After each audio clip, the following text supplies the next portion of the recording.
കാസർഗോഡ് തലപ്പാടി ചെങ്കള റീച്ചിന്റെ സമാന്തര ഉദ്ഘാടനം നിർവഹിച്ചു കഴിഞ്ഞിരിക്കുന്നു. കേന്ദ്ര സർക്കാരിനെ വെല്ലുവിളിച്ചുകൊണ്ട് സർക്കാർ നടപടിക്കിടെ പ്രധാനമന്ത്രിയും കേരളത്തിൽ ഇപ്പോൾ എത്തിയിരിക്കുകയാണ്.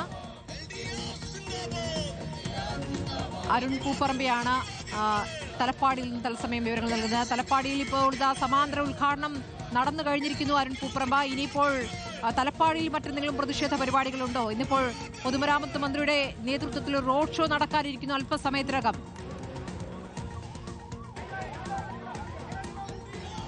സ്മൃതി, അല്പസമയം മുമ്പാണ് ഉദുമ MLA CH കുഞ്ഞമ്പു നാട മുറിച്ചുകൊണ്ട് ഈ സമാന്തര ഉദ്ഘാടനം നിർവഹിച്ചത്. ഇപ്പോൾ ഇടതുമുന്നണി പ്രവർത്തകർ ഈ ദേശീയപാതയിലൂടെ പ്രകടനം നടത്തുകയാണ്.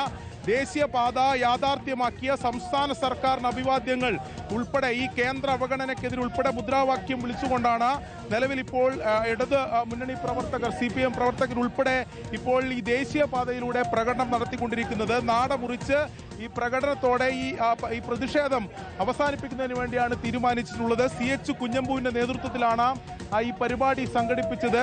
പെട്ടെന്ന് തീരുമാനിച്ച് നിശ്ചയിച്ച പരിപാടിയാണെങ്കിൽ പോലും പരമാവധി പ്രവർത്തകരെ പങ്കെടുപ്പിക്കുന്നതിന് വേണ്ടി സാധിച്ചിട്ടുണ്ട്. സമാന്തരമായി ദേശീയപാതയിൽ ഇത്തരമൊരു ഇപ്പോൾ MLA സംസാരിക്കുകയാണ്. വലിയ പ്രതിഷേധത്തിലേക്കാണ് പോകുന്നത്.